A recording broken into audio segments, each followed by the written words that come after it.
এই বিক্ষোভ সমাবেশের প্রসঙ্গ ব্যানারে স্পষ্ট বলা হয়েছে।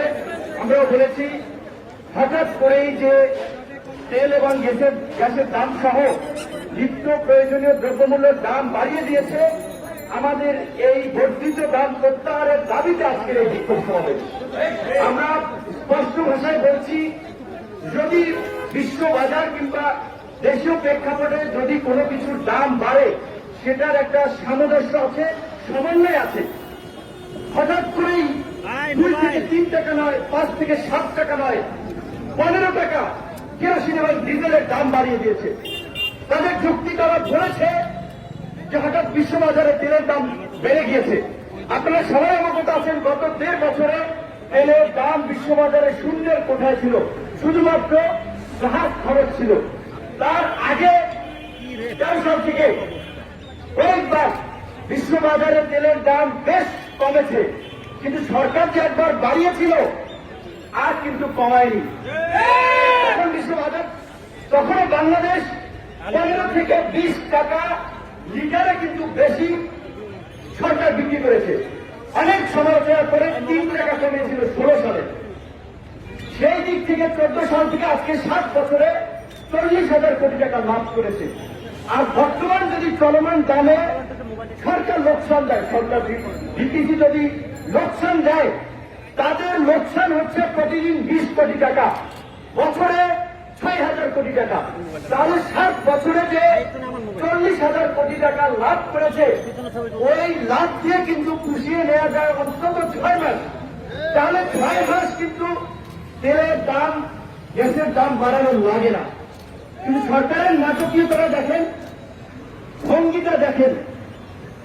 তেলের দাম তো বাড়িয়েছে, যখন জনগণ রাস্তায় নামবে, আগেই হচ্ছে পরিবহন মালিক শ্রমিকদেরকে নামিয়ে দিয়ে যেতে ধর্মঘট অবরোধ।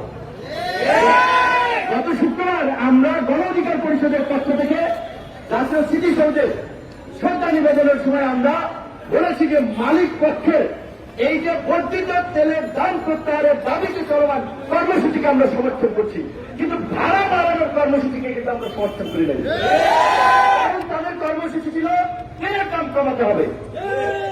কিন্তু এই যে পরিবহন সংগঠন বলেন, বিভিন্ন সংগঠন বলেন, এর নেতা কারা, যেটা আমাদের কয়েকজন নেতা পূর্বে বলে গিয়েছেন যে অন্যান্য রাজনৈতিক দলের সমাবেশ থাকলে অটোমেটিক্যালি পরিবহন বন্ধ হয়ে যায়, আর যদি অন্যান্য দলের কর্মসূচিও থাকে তার মধ্যে তাদের পরিবহন চলতে থাকে। সবই সরকার, পেঁয়াজ এবং রসুনের গোড়া সব এক জায়গায়, সব সরকারের লোক। এখন জনগণ যাতে খেপে যায়, জনগণকে প্রশমিত করার জন্য এই নাটকটা করিয়েছে। এই আপনার মালিক শ্রমিকদের দিক নিয়ে একটা নাটক করিয়েছে ধর্মঘট কর্মঘটের নামে। তারপরে দেখেন, আপনি যদি ব্যক্তিগতার ভিত্তিতে আসেন, জ্বালানির দাম বেড়েছে 23%, ভাড়া কেন 27% বেড়েছে। এবং ঢাকার শহর থেকে বিভিন্ন জায়গায় 70 থেকে 85% বাস অনেক জায়গায়, এই যে পরিবহন অনেক বাস, বিশেষ করে গ্যাসে চলে, সেখানে কেন 27 থেকে 40% বিভিন্ন জায়গায় বর্ধিত ভাড়া জনগণকে দিতে হবে। মূল কথা হচ্ছে যেটা বলেছে যে, আপনারা নিশ্চয়ই মনে আছে, এই বিটিসি থেকে অর্থ মন্ত্রণালয়ের আগে 10,000 কোটি টাকা করে 2বার 20,000 কোটি টাকা কিন্তু দিয়েছে। কারণ সরকার সব খেয়ে ফেলেছে, এখন খালি খোসা আছে, খোসা। সমস্ত প্রতিষ্ঠান ধ্বংস করেছে। কারণ আমরা আহ্বায়ক অর্থনীতিবিদ কি বলবেন, ব্যাংকগুলো ধ্বংস করেছে, শেয়ার বাজার ধ্বংস করেছে, শিক্ষা প্রতিষ্ঠান ধ্বংস করেছে, ধর্মীয় মূল্যবোধ মানুষের মধ্যে থেকে ধ্বংস করেছে। এখন তারা বিভিন্ন ইস্যু ক্রিয়েট করে ক্ষমতায় থাকতে চায় এবং জনগণকে বিভাজিত রাখতে চায়। যেই বিভাজন এই আওয়ামী লীগ শুরু করেছে সেই 72 সাল থেকে ভারতের প্রয়োজনায়। মুক্তিযুদ্ধের সপক্ষ বিপক্ষের শক্তি বলে 50 বছর এই জাতিকে বিভক্ত করে গেছে। আজকেও তারা একইভাবে সাম্প্রদায়িক অসাম্প্রদায়িক নানা ইস্যুতে তারা বিভক্ত রাখছে। আপনারা একটা মানুষ বলতে পারবেন এই দেশের কোন মুসলমান অন্য ধর্মাবলম্বী মানুষকে আক্রমণ করেছেন, কিংবা কোন অন্য ধর্মাবলম্বী হিন্দু, মুসলিম, বৌদ্ধ, খ্রিস্টান কোন মুসলমানকে আক্রমণ করেছে? সাধারণ মানুষ করে নাই। কিন্তু একটা দুর্বৃত্তের দুষ্ট চক্র আছে, যারা বিভিন্ন গোষ্ঠীর প্ররোচনায় কাজ করে, এজেন্ট হিসেবে কাজ করে। তারা রাজনৈতিক ফায়দানিতে বিভিন্ন রাজনৈতিক দল সরকারের দ্বারা প্ররোচিত হয়ে বিভিন্ন ধরনের ঘটনা ঘটায়। কুমিল্লার ঘটনা সহ চলমান সাম্প্রদায়িক ইস্যুতে স্পষ্ট হয়েছে যে প্রশাসন সেখানে নীরব ভূমিকা পালন করে হামলাকারীদেরকে সমর্থন দিয়েছে। সরকার এই যারা জড়িত তাদের বিরুদ্ধে প্রকৃত ব্যবস্থা না নিয়ে বিরোধী এবং ভিন্ন মতের উপরে দায় চাপিয়ে তারা যে এর পক্ষে সেটা প্রমাণ করেছে। সেখানে আমরা শুরু থেকে বলে আসছি এই ঘটনার বিচার বিভাগের তদন্ত করুন, এবং সংখ্যালঘু ভাই বোনরা অনেকে বলেছেন বিচার বিভাগীয় তদন্ত করুন। আমরা আশা করি নিরপেক্ষ তদন্তের মধ্যে দিয়ে এই ঘটনার প্রকৃত কারণ বা রহস্য বের হয়ে আসবে। কিন্তু আমরা হুঁশিয়ারি দিতে চাই, কোন জজ মিয়া নাটক করলে কারোর জন্য কিন্তু ভালো হবে না। একজন মানসিক ভারসাম্যহীন লোককে ধরে যে নাটক করতেছেন, সমস্ত মিডিয়াগুলোকে বাধ্য করতেছেন, স্বরাষ্ট্র মন্ত্রণালয়কে সিসিটিভির ফুটেজ দিতে ভাই জনগণকে বিশ্বাস করান। তো আমরা বলছি যে চট্টগ্রামে যে আমাদের নেতা কর্মীদের বিরুদ্ধে অভিযোগ দিলেন, ওই একইভাবে সিসিটিভির ফুটেজ প্রমাণ উপস্থাপন করেন চাকরির সামনে। যদি আমাদের নেতা কর্মীরা জড়িত থাকে আমরা বলছি প্রমাণ করতে পারেন, সারা বাংলাদেশের মানুষকে সাক্ষী রেখেছে, রাজনীতি ছেড়ে দেবো। তুই আমাদের কিন্তু আমরা একটা বলছি আমরা প্রমাণ করে দিতে পারবো পুলিশ চাঁদাবাজির জন্য আমাদের নেতা কর্মীদেরকে জড়িয়েছে, আমাদেরকে রাজনৈতিক ভাবে হয়রানি করার জন্য বিদেশিদের কাছে, দেশের মানুষের কাছে আমাদের ভাবমূর্তি ক্ষুণ্ণ করার জন্য আমাদের সংগঠনের নেতা কর্মীদেরকে এখানে জড়িয়েছে। সেই প্রমাণ দিতে পারলে আপনারা যেই দুর্নীতিবাজ দুর্বৃত্ত পুলিশের সদস্যরা আমাদের নেতা কর্মীদেরকে মেরে 144 যারা নিয়েছে, যারা ক্রসফায়ারের ভয় দেখিয়ে মিথ্যা স্বীকারোক্তি নিয়েছে, প্রমাণ দিতে পারবো। ওদেরকে আপনারা চাকরি থেকে প্রত্যাহার করতে পারবেন? পারবেন না। কারণ চাকরি দেখছে, মানুষ দেখছে, আপনারা মানুষের সাথে ইয়ার্কি ফাইজলামি করছেন। কারণ মানুষ গুরুত্বপূর্ণ ইস্যুতে কথা বললে আপনারা গায়ে নেন না। আপনারা যে আপনাদের যে আগে থেকে লিখিত গান ওইগুলোই বাজান, মিডিয়া তো ওগুলোই বাজে।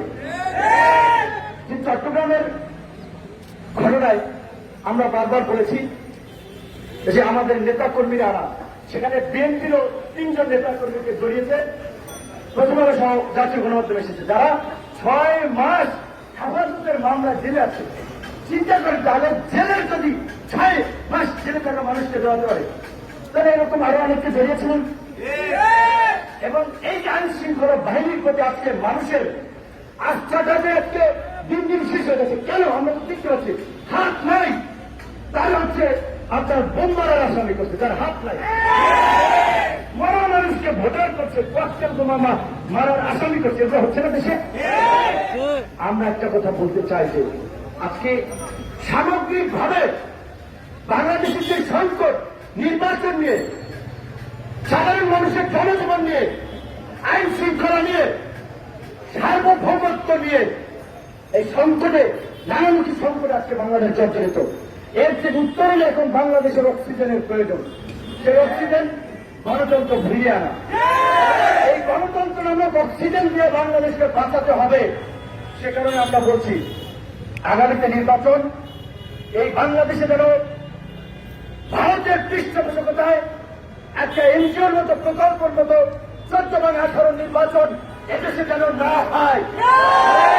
এদেশের মানুষকে ফয়সালা করতে হবে, রক্ত দিয়ে ত্যাগ স্বীকার করে সিদ্ধান্ত নিতে হবে যে তারা এই দেশে ভারতীয় মডেলের একটা বিনা ভোটের নির্বাচনী দেশে আগামীতে হতে দেবে নাকি জনগণের অধিকার প্রতিষ্ঠায় গণতন্ত্র ভোটাধিকার ফিরিয়ে আনার একটা নির্বাচন আগামীতে হতে দেবে। এই সরকারের জনগণের ভোটে নির্বাচিত না হওয়ার কারণেই তাদের কোন দায়বদ্ধতা নাই। তাই 1 লাফে 15 টাকা বাড়িয়ে দেয়, বিনা অপরাধে মানুষকে নির্যাতন করে, নিপীড়ন করে, মিথ্যা মামলার আসামি করে একটা নতুন রাজনৈতিক দল আমরা ঘোষণা দিয়েছি। খুব বেশি নিয়ন্ত্রণ তো নেই আমাদের। জাতি সরকার এত ভীত সন্তুষ্ট। শুক্রবার দিন আমাদের নেতা কর্মীরা অনেক জায়গায় একটা আনন্দ মিছিল করতে চেয়েছিল, সরকারের টাঙ্গাইল, পটুয়াখালী, কিশোরগঞ্জ বিভিন্ন জায়গায় মিছিল করার পরেই যারা মিছিলের সংগঠক ছিল প্রত্যেকটা হুমকি ধমকি দিয়েছে যে কেউ যেন এলাকায় না থাকে। অনেকে ভয়ে ঢাকা চলে এসে এলাকায় থাকছিল মামলা যারা বলি চট্টগ্রামের মতো মিথ্যা মামলা। তারা কি করতে পারে এটা তো আপনারা সবাই জানেন।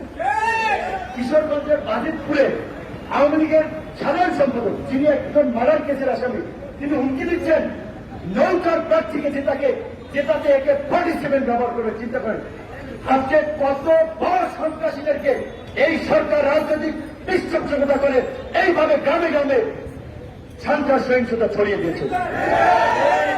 এখন তো বিরোধীরা মাঠে নাই, নিজেরা মরছেন, হামলা মামলা করে নিজেরা মরতেছেন।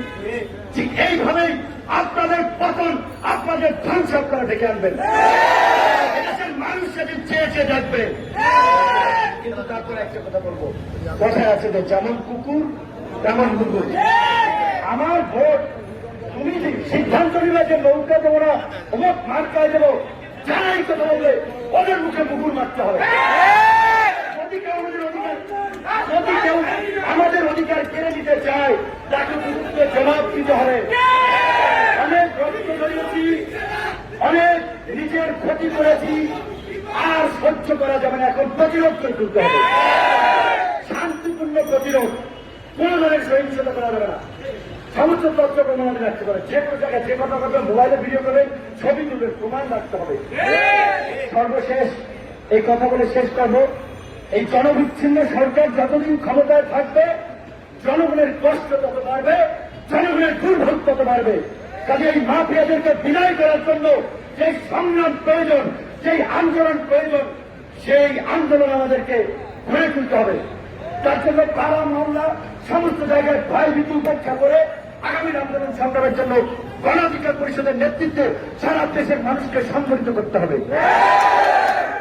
এবং আমরা স্পষ্ট বলছি, আজকে আমরা সরকার পতনের দাবিতে এখানে উপস্থিত হই নাই। সময় আছে, আগে শক্তি সঞ্চয়করণ হবে, দফা একটা হতে হবে। আমরা আজকে একটা দাবি স্পষ্ট, তেল গ্যাসের বর্ধিত দাম প্রত্যাহার করতে হবে, নিত্য প্রয়োজনীয় জিনিসপত্রের দাম সাধারণ মানুষের ক্রয় ক্ষমতার মধ্যে নিয়ে আসতে হবে। সরকার যদি এই আমাদের দাবির প্রেক্ষাপটে কোন সিদ্ধান্ত না আসে, পরবর্তীতে আরো ধারাবাহিক কর্মসূচি চলবে। আমরা সেই কর্মসূচি জানিয়ে দেব। সেই কর্মসূচিতে শুধুমাত্র দলের লোকজন না, কারণ দ্রব্যমূল্যের দাম বাড়লে ভুক্তভোগী তো সবাই হচ্ছেন, পুলিশ জন্য, সেনাবাহিনী, প্রশাসনের লোক, সাধারণ মানুষ সবাইকে নিয়ে সেই কর্মসূচি সফল করতে হবে। সরকারের উপরে চাপ তৈরি করতে হবে, সেজন্য সবাই প্রস্তুতি নিতে হবে।